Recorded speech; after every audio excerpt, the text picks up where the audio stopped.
Raise your hand if after you lost your person, you ended up with a freezer full of casseroles. Yeah, I have a feeling it's probably not just me. And while those casseroles are absolutely amazing while we are getting them, I am not knocking a good casserole. What ends up happening eventually is we are staring at an empty freezer because people have stopped dropping stuff off, and we're left to our own devices trying to figure out what in the hell we are going to eat, our family is going to eat. And the majority of the time that happens before we really have the energy to even care about figuring it out. So that's what we're going to talk about today, how meal prepping and planning can actually simplify our grief and help us through that grief process by giving us a little bit of control and kind of taking away the stress of figuring out what we are going to nourish our bodies with to get us through this grief. Stay tuned.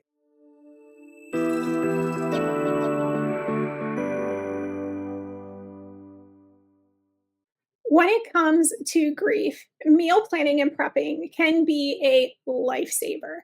I know if you are in the very early stages of grief, you probably are having one of two reactions. Either you don't feel like eating at all. I know after my daughter died, a good month went by when I did not feel like eating anything at all. And it was kind of like people forcing me to eat just so I could stay healthy.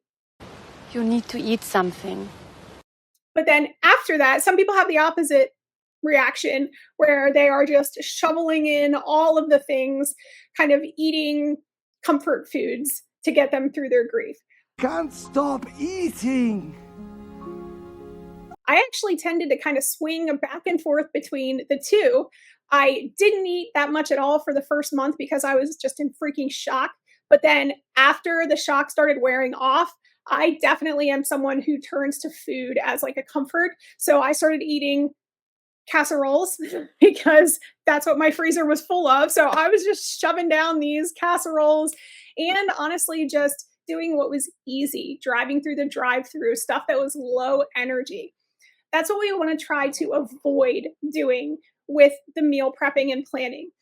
So it might sound like more work, like, Brooke, why are you telling us to do more things? It's easy to run through the drive through. I don't really feel like thinking about anything else. But here's why this is so important and why it can be so helpful for your grief.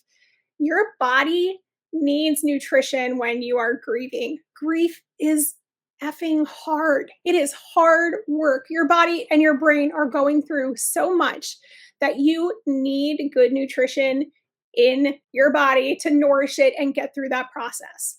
So we want to make sure that you are creating meals that are easy. They don't have to be stressful. They don't have to be super complicated. You'll see when I'm making the stuff that I'm making, it is ridiculously easy. I am by no means a chef. If you're watching this, I apologize ahead of time because, yeah, I'm not a cook. I'm probably doing a ton of things incorrectly. But you know what? I really don't care because it works for me. So that's what you need to do. You need to find recipes that work for you, and you need to just kind of stick with what's simple. The key thing is just having a plan. Having a plan is what gives you the benefit of the meal prepping and planning. And the reason for that is because it's kind of like the same thing with decluttering, which I talked about in another video. And if you haven't seen it, I will link it here. Did it again. Always mess it up. I will link the video for you about decluttering, but it is literally like the same kind of idea where, because grief is a process where you feel so out of control because you can't control what happened to you. You feel completely lost, right? Meal planning and prepping is one of those things that gives you back the tiniest bit of control in your life and makes you feel like you're accomplishing something. And at the very least, you know that your body is getting what it needs to do its grief work. I have to start taking better care of myself. It also eliminates that daily stress of, oh my God, what am I going to eat? Especially if you have family members that you are still in charge of taking care of. it can be so stressful. The what's for dinner question, it like never ends, right? If you do the cooking in your house, it's that question that never stops. What's for dinner? What's for dinner? What's for dinner? And you get asked the same question every single day. What's for dinner? This is one way that you can eliminate that question because you don't have to worry about it. You know what you are having for your meals every day. Okay, so how do we do this? I'm going to walk you through the process that I use. Hopefully, by sharing this, it gives you some ideas. You obviously don't have to do exactly what I do. I'm just going to go through my meal planning and prepping process so you can see one way that it works. Okay, so the first thing that I do is what is called shopping your kitchen. So basically, I will go through each week and usually I do this on like a Thursday.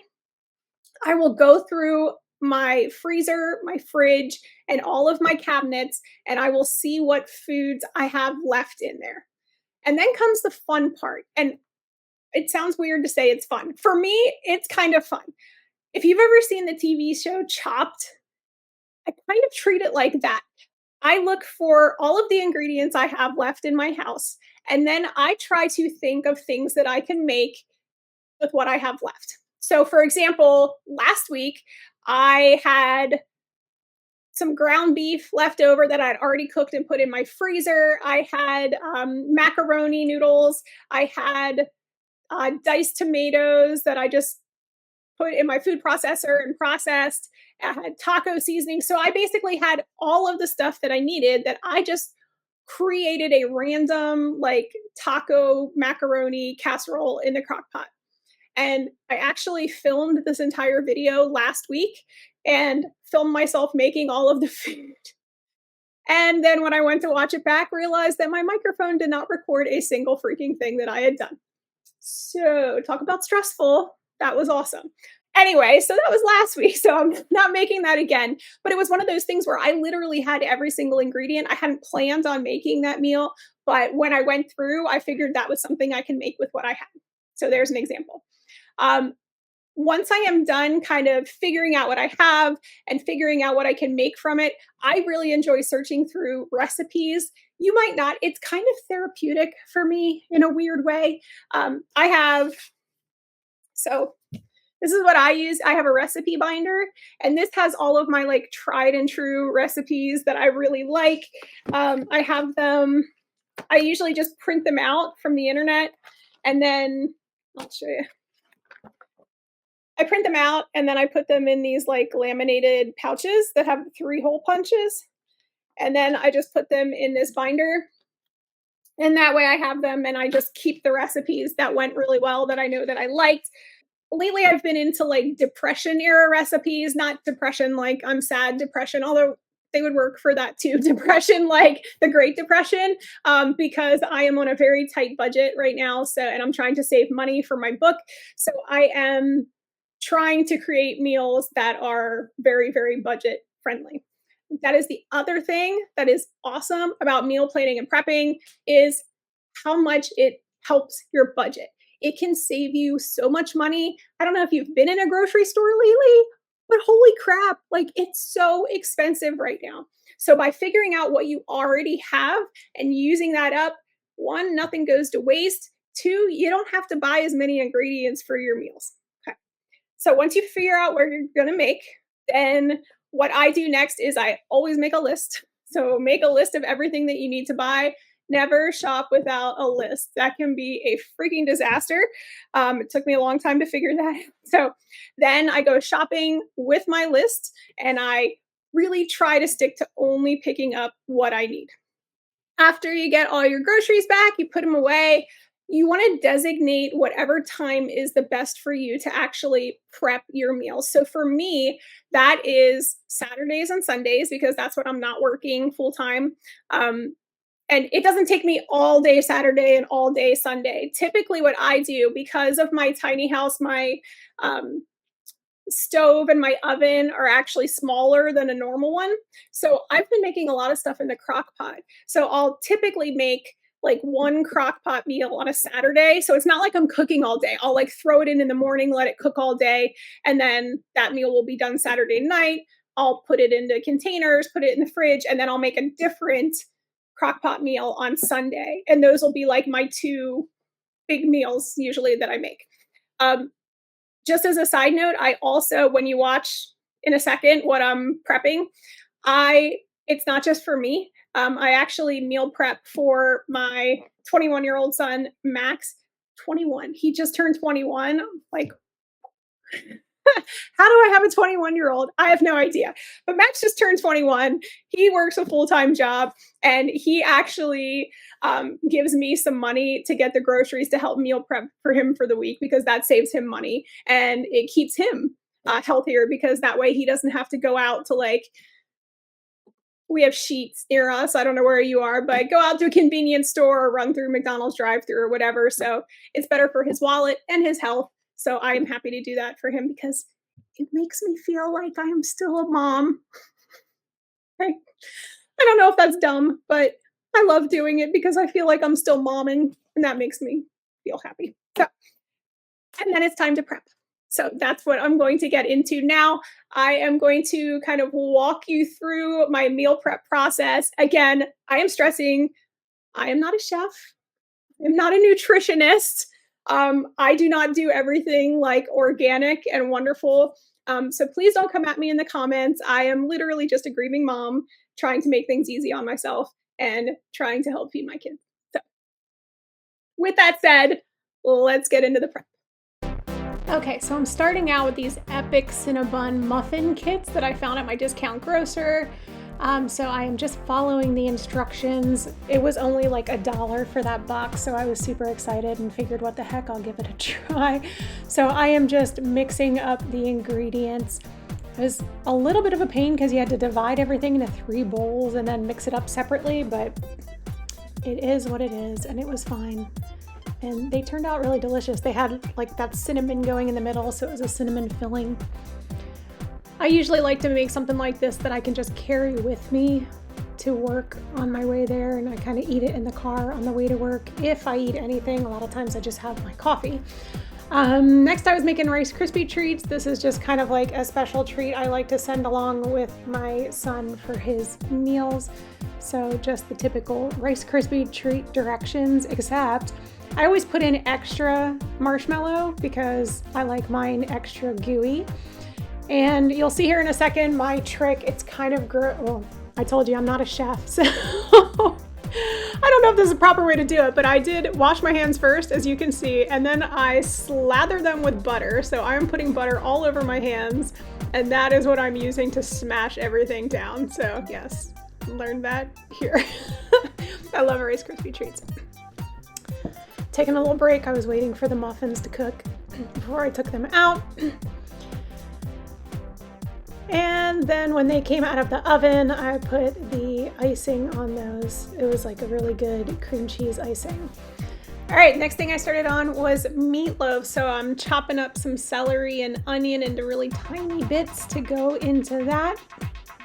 And then into my meatloaf, I put putting in the ground beef, and then I put in breadcrumbs and an egg. And again, I don't measure anything, so you'll just see me dumping stuff in there. That is Montreal seasoning and ketchup, and I just kind of squirt it till it looks right, a little bit of brown sugar, and then I mix it all up. Sorry, I am not technical at all, so it's kind of like, whatever feels good, I'll throw it in there. So then I get out my meatloaf pan. I like to put the nonstick foil in there, and I cut the bottom a little bit, so if the meat juice kind of runs out through the bottom, it's easy to lift out and drain that way at the end. So that is my meatloaf. All right, so here I am the next morning. You can see different outfit. I am making just a random pasta bake with stuff that I found in my cabinets. So this is just regular old spaghetti sauce, and then you can see I filled it up with water and shook it and dumped it in again. So it's a whole jar full of water.